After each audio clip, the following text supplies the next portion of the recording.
Alright, so today we're going to talk about the American Revolution. So, for the lead up to the American Revolution, for more than a decade before the official start of the American Revolution, tensions had been building between the colonists and the British authorities. The British were attempting to pay off their debts by taxing the colonies with certain laws such as the Stamp Act, the Townshend Tariffs, and the Tea Act. And the colonists didn't like that because they had no say in their taxes. But what's important to note is these taxes weren't coming out of nowhere. The British had just won the French and Indian War that was fought in America, protecting America. And so they felt that the Americans should pay them back because they spent a lot of money. They lost ships, they lost men, they lost munitions. Even though they did win, they still lost, and they still spent money. And since it was on American soil protecting the Americans, they wanted money back. The colonists, of course, resisted, and in 1770, the British soldiers opened fire on the colonists in Boston that were protesting in Boston, and it was known as the Boston Massacre. And one of the notable colonists that died was Crispus Attucks. He was a pretty vocal opponent of the British. And then in December of 1773, a band of Bostonians, they were dressed as Mohawk Indians. They boarded British ships, and they dumped 342 chests of tea into the Boston harbor. And Parliament, in response to that, they passed a couple laws known as the Intolerable or the Coercive Acts that were designed to reassert imperial authority in Massachusetts and the colonies as a whole, and they took away certain rights and stuff. So, in response to the Intolerable Acts, a group of colonial delegates, some of the more notable members including George Washington, John Adams, Samuel Adams, Patrick Henry, and John Jay. They met in Philadelphia in September of 1774 to voice their grievances, and this entire ensemble and all the people with them was known as the First Continental Congress. And all of these people ended up doing very important things for the Revolution. George Washington, becoming the first president, leading the Continental Army. John Adams, working on the Declaration of Independence, the Constitution, and becoming the second president of the United States. And then John Jay, helping write the Federalist Papers with James Madison and Alexander Hamilton. So the First Continental Congress did not demand independence from Britain, but they pretty much just denounced taxation without representation, and having to pay for the British Army when they're in the colonies without their consent, and they made known the rights that every citizen is naturally given, which include life, liberty, property, assembly, and trial by jury. And one of the most important ones here is assembly, because in the Intolerable Acts, Parliament removed the right of assembly, which the Americans argue is a natural right that citizens have. And then Continental Congress met again in May of 1775, but violence had already broken out in Lexington and Concord. The shots heard around the world. And then we all know Paul Revere's the The Midnight Ride of Paul Revere. The British are coming. The British are coming. So declaring independence, the Second Continental Congress met in Philadelphia, and they had newer delegates this time, much bigger group of people. Included Benjamin Franklin and Thomas Jefferson.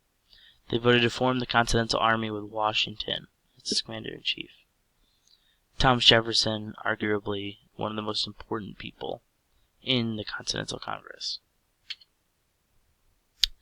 On June 17th, in the Revolution's first major battle was the Battle of Bunker Hill. It ended in a British victory. However, the Americans didn't get completely wiped out, so it was pretty great because it showed that they could actually fight the British. And so pretty much at this point in the conflict, towards the very beginning, the British are contained in Boston. That's the majority of the British military presence, at least. And so they were in Boston, and so Washington and the newly formed Continental Army, they pretty much contained them by land in Boston. And one of the main things that helped with that was capturing artillery at Fort Ticonderoga in New York.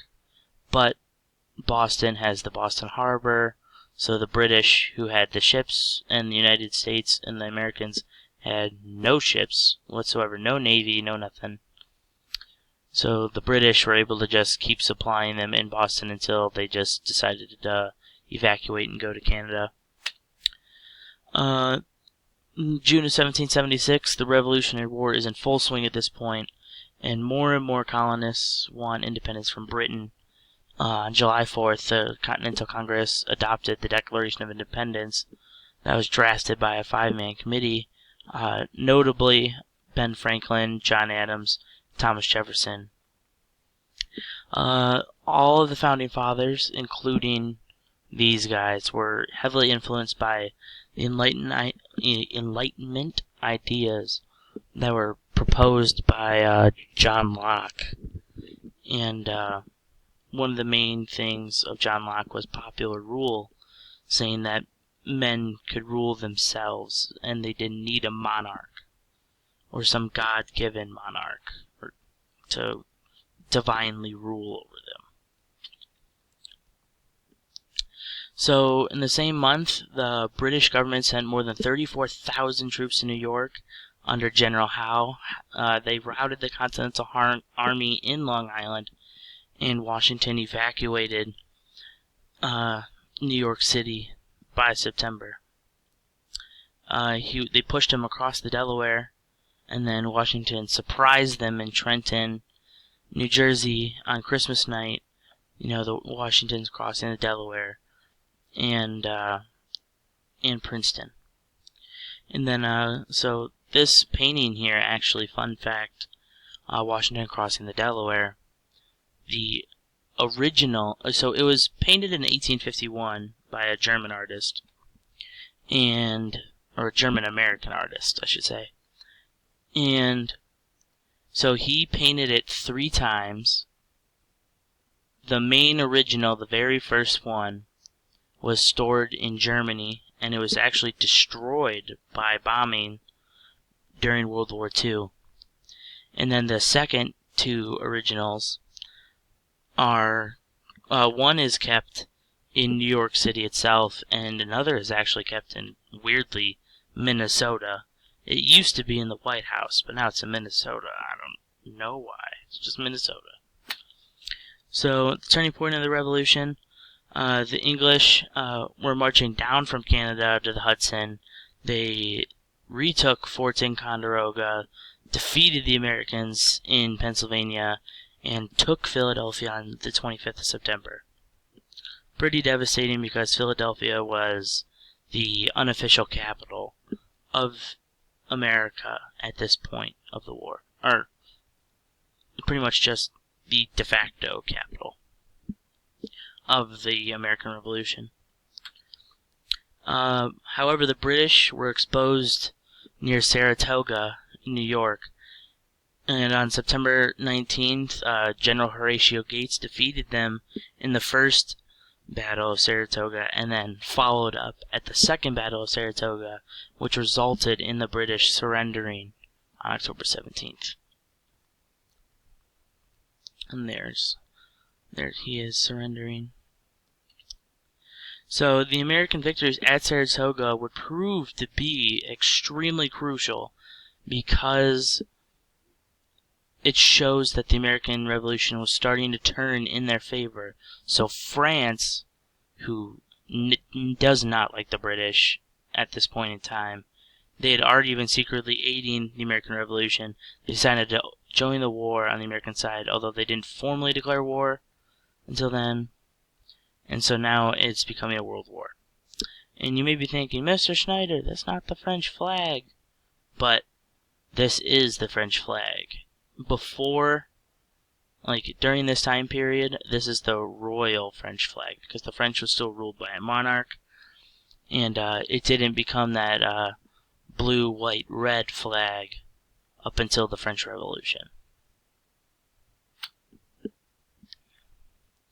So during the winter at Valley Forge, Washington and his troops, they benefited from the training of Prussian military officer Baron Friedrich von Steuben and Marquis de Lafayette, a Frenchman who came over to help. The Americans suffered a number of setbacks in 79 through 81, one of which was including the defection of Benedict Arnold to the British. He was kind of upset that he didn't feel like he was getting recognized as enough. He wanted to lead the invasion of Canada, and they passed him up, and he was just super pissed off, and he just bounced. And then the British had Lord Charles Cornwallis, who decided to come from the south. He occupied Georgia, and he captured Charleston, South Carolina, in this time period. So at the end of the war, General Nathaniel Greene, his forces cornered Cornwallis. They kept pushing him towards the Yorktown Peninsula by the Chesapeake Bay, and Washington was coming from the north as well, and he had a French army with him, and the French fleet actually came by sea, so the British had no way of escaping at this point, because thousands of Americans and Frenchmen were land sieging them in, and then the French Navy was coming there, which, as we know, was the reason why the Americans couldn't keep the British in Boston. So they actually had a navy, whereas not their own, but still a navy to help them. And then Cornwallis surrendered at Yorktown on October 19th in 1781. And then here is the surrender of Cornwallis. Nice. So the British and Americans signed the Treaty of Paris on September 3rd, 1783, which recognized the independence of the United States. And then the British signed separate peace treaties with France and Spain later in the war. Spain joined later, and so pretty much the British had to fight them separately after the Americans pulled out. Here's Benjamin Franklin signing the Treaty of Paris, because he was our ambassador. And that's it. So, pretty much, that's all I have for you today. Yeah, so, American Revolution, pretty revolutionary. Pun not intended, I guess. But, it was very, very, very important. And we'll talk about it more later. Yeah.